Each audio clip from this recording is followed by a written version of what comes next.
نبی پاک صلی اللہ علیہ وسلم کے معراج کے حوالے سے ایک بندہ مومن، ایک مسلمان، ایک امتی کا کیا عقیدہ ہونا چاہیے؟ معراج کا معجزہ نبی کریم صلی اللہ تعالیٰ علیہ وسلم کا عظیم الشان معجزہ ہے۔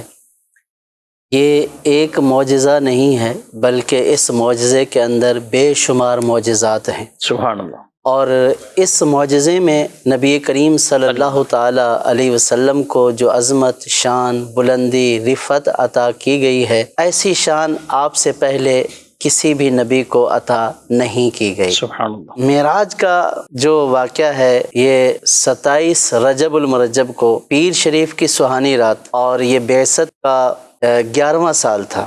نبی کریم صلی اللہ تعالیٰ علیہ وسلم کو 27 رجب المرجب پیر شریف کی رات کیا گیا۔ حضور صلی اللہ تعالیٰ علیہ وسلم حضرت ام ہانی رضی اللہ تعالیٰ عنہا کے گھر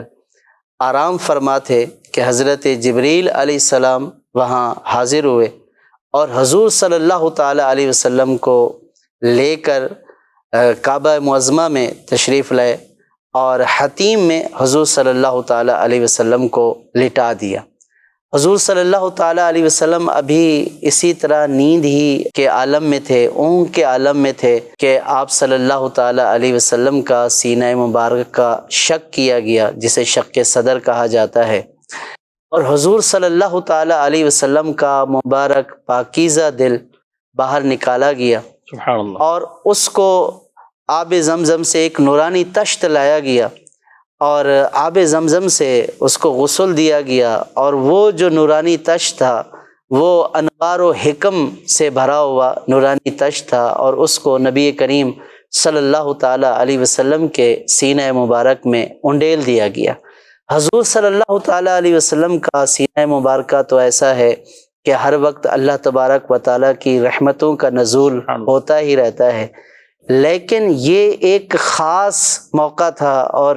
جو آگے تجلیات، مشاہدات ہونے تھے تو اس کی گویا کہ تیاری تھی۔ تو اس سفر کے 3 حصے ہیں۔ ایک وہ ہے کہ جو مسجد الحرام سے مسجد اقصیٰ تک ہے، جس کو سورہ بنی اسرائیل میں بیان کیا گیا، ابتدا ہی اسی سے ہوتی ہے، سبحان الذی اسری بعبدہ لیلا من المسجد الحرام الی المسجد الاقصی الذی بارکنا حولہ لنریہ من آیاتنا انہ هو السمیع البصیر۔ تو یہ جو ہے سورہ بنی اسرائیل کی پہلی آیت ہے، اس میں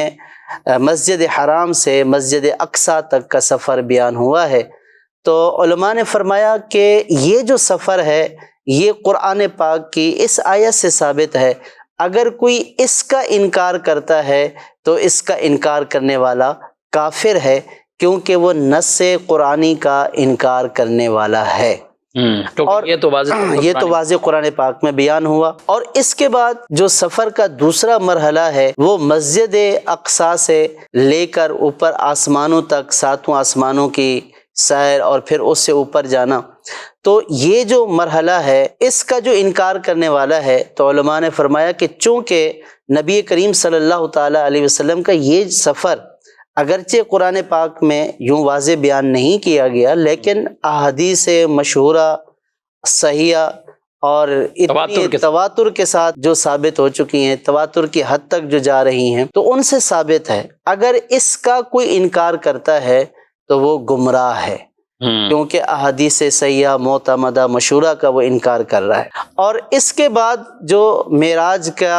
جو سفر ہے وہ یہ ہے کہ نبی کریم صلی اللہ تعالیٰ علیہ وسلم کا جو ہے وہ عرش پر تشریف لے جانا، اور پھر اللہ تبارک و تعالیٰ کا دیدار کرنا،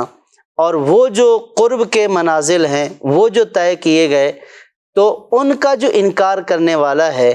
وہ خاطی ہے، یعنی خطا کار ہے۔ یعنی یہ 3 طرح کے حکم ہیں۔ ایک حکم یہ ہے کہ انکار کفر ہے، وہ ہے مسجد حرام سے مسجد اقصیٰ، پھر مسجد اقصیٰ سے آسمانوں تک کا سفر، اس کا انکار کرنے والا گمراہ ہے، اور جو تیسرا حصہ ہے، پارٹ ہے اس معراج کا، اس کا انکار کرنے والا خطا کار ہے۔